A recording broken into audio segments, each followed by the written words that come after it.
Hello all, how are you? मेरा नाम है स्वप्नजा जाधव। मैं पेरेंटिंग कोच हूँ और स्टडी स्किल एक्सपर्ट हूँ, काउंसलर हूँ। बहुत बार काउंसलिंग के लिए कुछ बच्चे आते हैं तो पेरेंट्स बताते हैं कि पढ़ाई नहीं करता है, उसको ये समझता ही नहीं है, मैथ्स बहुत बोरिंग लगता है। ऐसे बहुत सारे प्रॉब्लम्स पेरेंट्स से बताए जाते हैं कि हम जितना लेते हैं वो सुनते नहीं है।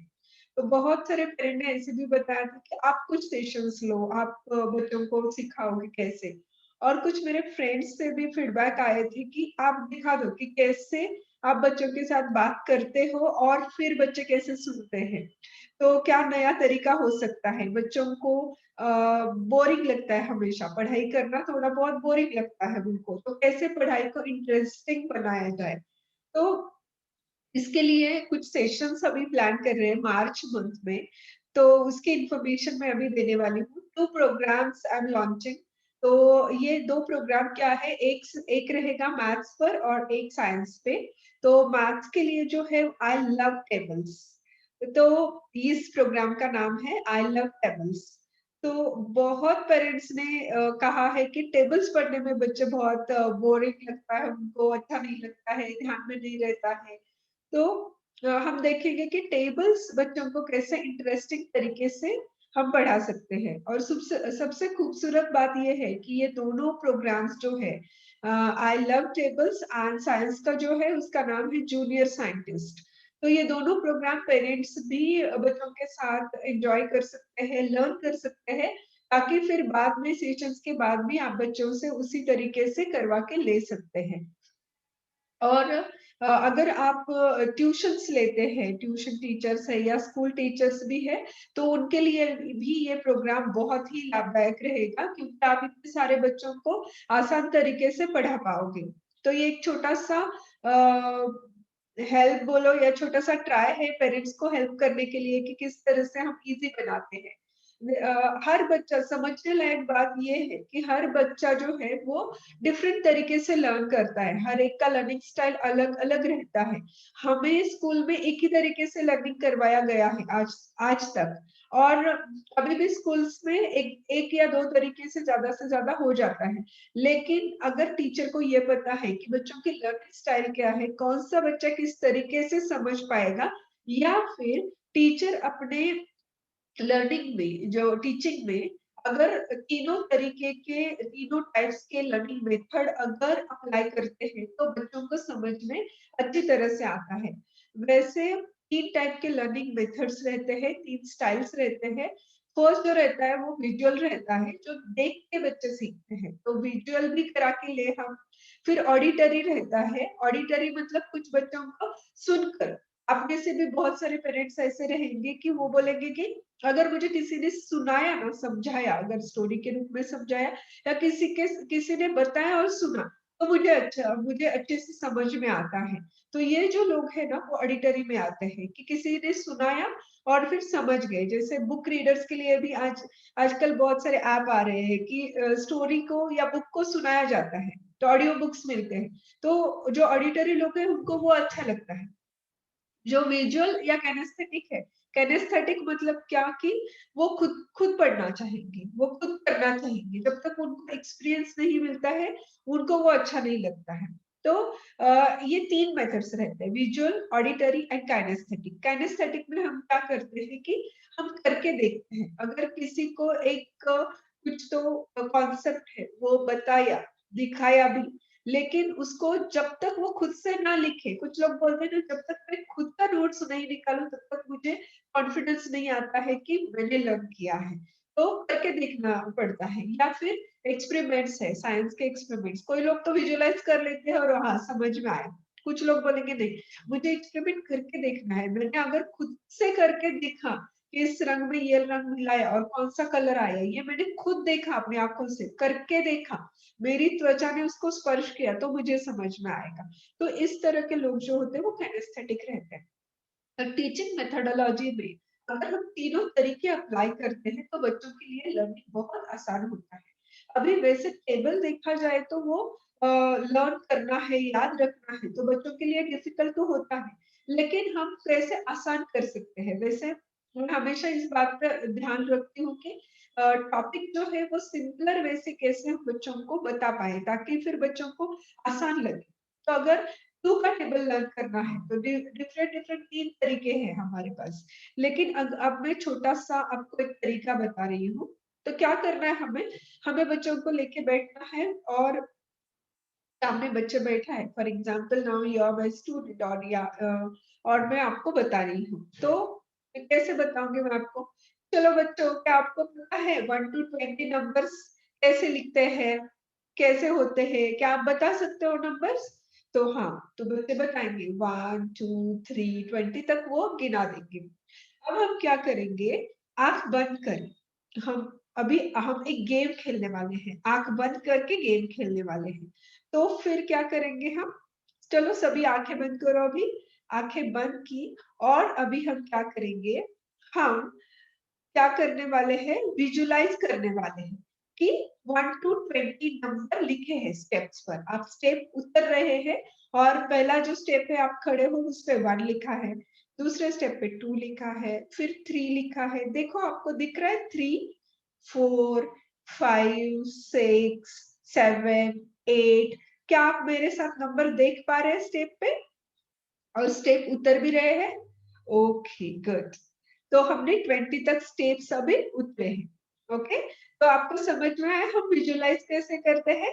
ग्रेट। अब हम क्या करेंगे कि आपको पता है जब मैं छोटी थी ना तो मुझे एक गेम बहुत अच्छा लगता था। मैं क्या करती थी, जब भी स्टेप उतरना है ना तो एक स्टेप छोड़ के उतरती थी, या फिर चढ़ना भी है ना तो एक स्टेप छोड़ के चढ़ती थी। तो बहुत मजा आता था। कभी कभी मेरे कुछ फ्रेंड्स है ना वो ट्राई करते थे कि 2 स्टेप छोड़ के हम कैसे उतर सकते हैं क्या, 2 स्टेप करके छोड़ के हम चढ़ सकते हैं क्या। तो जितनी ज्यादा हाइट होती है उसकी, उसको उतना पॉसिबल होता है। तो ऐसे अलग अलग खेल आप भी खेलते हैं ना। तो अब हम क्या करेंगे, फिर से उस स्टेप पे खड़े हो जाएंगे और विजुलाइज करेंगे। हम ऐसे ना माइंड में विजुलाइज करेंगे कि हमने एक स्टेप छोड़ के पाव रखा है। ओके, तो पहले हम 1 के स्टेप पे है तो 1 का स्टेप हम छोड़ेंगे। अब हम कौन से स्टेप पे पाव रखेंगे? 2 पे पाव रखेंगे। ओके, तो 2 पे जंप किया हमने। अभी 3 को छोड़ेंगे क्योंकि एक स्टेप को हमें क्या करना है, स्किप करना है।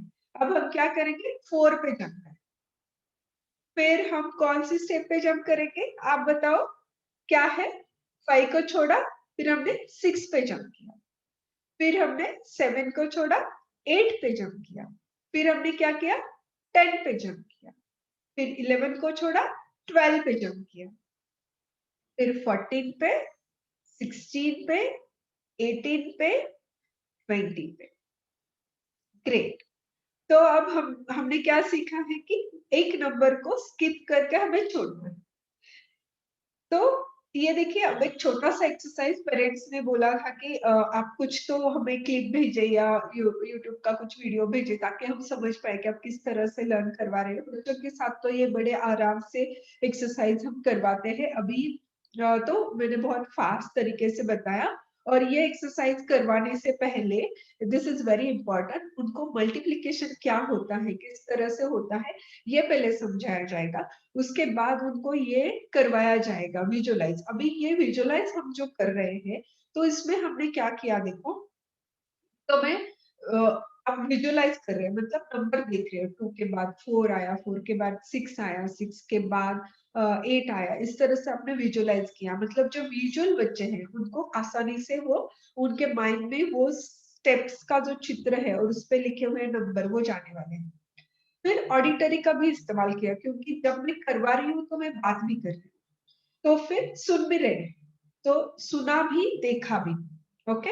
और काइनेस्थेटिक, काइनेस्थेटिक मतलब कुछ तो करके देखा, मैं इन्वॉल्व हो गए उसमें। तो अब हमने क्या किया, हम इन्वॉल्व हो गए। अभी हमें डायरेक्टली इन्वॉल्व होना अभी यहाँ पे ऑनलाइन क्लास ले रहे हैं तो पॉसिबल नहीं है।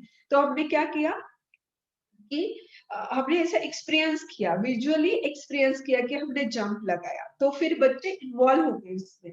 तो काइनेस्थेटिक मतलब बॉडी का भी यूज हमने किया। और घर में तो पेरेंट 1 to 10 लिख सकते हैं आराम से, स्टेप पर भी लिख सकते हो आप, या फिर आप अपने फर्श पे भी लिखा और एक आपको फर्श छोड़ना है फिर जंप करना है, इस तरह से भी किया तो भी चलेगा। और 2-3 मेथड्स ऐसे ही विजुअलाइजेशन टेक्निक्स के साथ हम ले सकते हैं। तो बच्चों को देख के उनका सीखने का स्पीड देख के ये एक्सरसाइज हम ज़रूर करवाएँ ताकि 2 का टेबल फिर आसानी से उनको याद में रहता है। और जितना ज़्यादा क्या होता है ना, बहुत बार हम क्या करते हैं, चीज़ों को बहुत डिफ़िकल्ट तरीके से बताते हैं, या हमारे माइंड में ही बहुत डर रहता है कि अब बच्चे सीखेंगे क्या, बाप रे! ये तो बहुत डिफ़िकल्ट है, या फिर किसी फ्रेंड ने बताया होता है कि अरे! टेबल के लिए तो बच्चों के बहुत पीछे पड़ना पड़ता है, बहुत रटना पड़ता है, ये होता है, वो होता है। तो वो सुनकर पहले से ही हमारे माइंड में हमने कुछ तो एक नोट बनाया होता है। तो हमेशा क्या करना है, हमारी सोच कैसे होनी है, तो एक पेरेंटिंग सेशन भी इसके साथ रहेगा। तो हमारी सोच कैसे होनी चाहिए, हम क्या सोच रखें एज अ पेरेंट, और हम किस तरह से बच्चों को मोटिवेट करें, हम किस तरह से उनको एडवांस टॉपिक सिखाएं हमेशा, ताकि फिर क्लास में बच्चे हमेशा उनको एक कॉन्फिडेंस महसूस हो, यस ये तो बहुत आसान आसान है, मुझे आता है। जैसे हमने 1 का टेबल सिखाया, 1 के बाद हमने तुरंत 10 का टेबल सिखाया, तो फिर क्या होता है कि बच्चों को ओके 1 का तो आ जाता है आराम से, क्योंकि 1 टू 10 काउंटिंग तो आता है, फिर 10 का सिखाया, तो फिर उनको क्या लगा, अरे मुझे 10 का टेबल आ रहे हैं, तो हमें लगता नहीं है कि ये अचीवमेंट है, लेकिन बच्चों को ज़रूर लगता है, क्योंकि उनको 2 टेबल्स आ रहे हैं।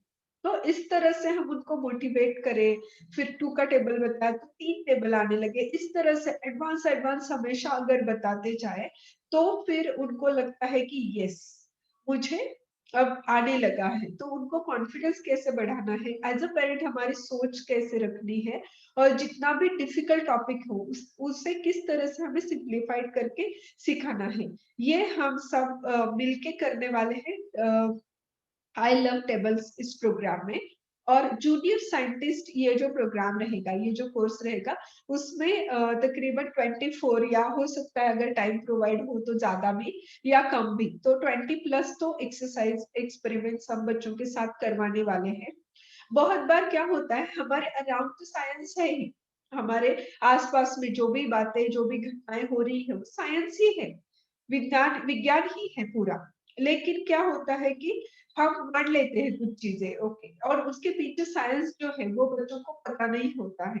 बहुत सारे बच्चों को ये नहीं पता होता है कि सीड्स कैसे ग्रो होते हैं, या पानी की भाप बनती है तो भाप फिर पानी में कैसे कन्वर्ट होता है।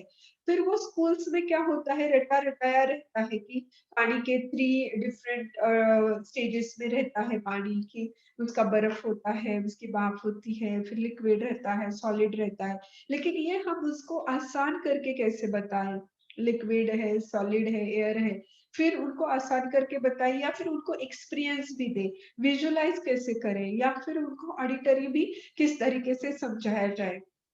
ऐसे अलग-अलग टेक्निक के साथ हम ना हमारे अराउंड जो साइंस है, उसको हम एक्सप्लोर करने वाले हैं। जो भी रोज़ की घटनाओं के जो साइंस है, वो हम एक्सप्लोर करने वाले हैं बच्चों के साथ। तो they will have fun, you will also have fun together. तो आपको भी एक अच्छा माहौल मिलेगा कि जहाँ पे आप एक्सपीरियंस करोगे, फिर आपके फीडबैक शेयर करेंगे आप। और हर एक क्लास के पहले आपको मटेरियल क्या चाहिए वो बताया जाएगा, और मटेरियल बहुत सिंपल रहेगा जो घर में अवेलेबल रहेगा, क्योंकि ये जो लर्निंग है वो अराउंड हमारे आस-पास में क्या-क्या है, उसमें क्या साइंस है, ये बताने का सिंपल सा ये एक ट्राई है, ताकि बच्चों में क्यूरियोसिटी जागृत रहे। हमेशा कुछ भी होता है तो उसके पीछे व्हाय उनको पता हो।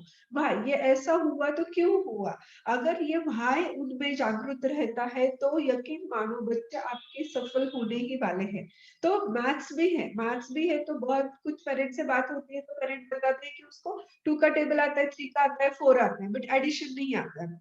तो ऐसे तो नहीं चलेगा, क्योंकि उनको कॉन्सेप्चुअल लर्निंग बहुत इम्पोर्टेंट है। Multiplication is a repetitive addition, ये अगर उनको पता है, व्हाई ये ऐसा क्यों करते हैं हम, रिपिटेटिव एडिशन करना क्यों ज़रूरी है, टेबल लर्न करना क्यों ज़रूरी है, ये अगर हम उनको बताते हैं, उसके पीछे व्हाई क्यों क्या है, 2 इज़ 2 कितना आता है? 4 आता है, क्यों आता है 4? ये अगर बच्चों को पता है, तो रटाने की बजाय अगर उसके पीछे का अ जो कारण है वो भी हम एक्सप्लेन करते हैं। साइंस जो है, ऐसे पानी को आप अब पानी को गैस पे रखते हो तो उसकी भाप बनती है, या आप दिखाते हो और क्यों ऐसे होता है, क्या ऐसा होता है कि वो भाप में कन्वर्ट हो जाता है, फिर भाप पानी क्यों होता है, या आप उसका रीजन बताएंगे तो बच्चों को फिर वाटर साइकिल पूरा तरीके से एक्सप्लेन करने की जरूरत भी नहीं रहेगी, उनको याद में रहेगा कि एक्चुअल में वाटर साइकिल क्या है।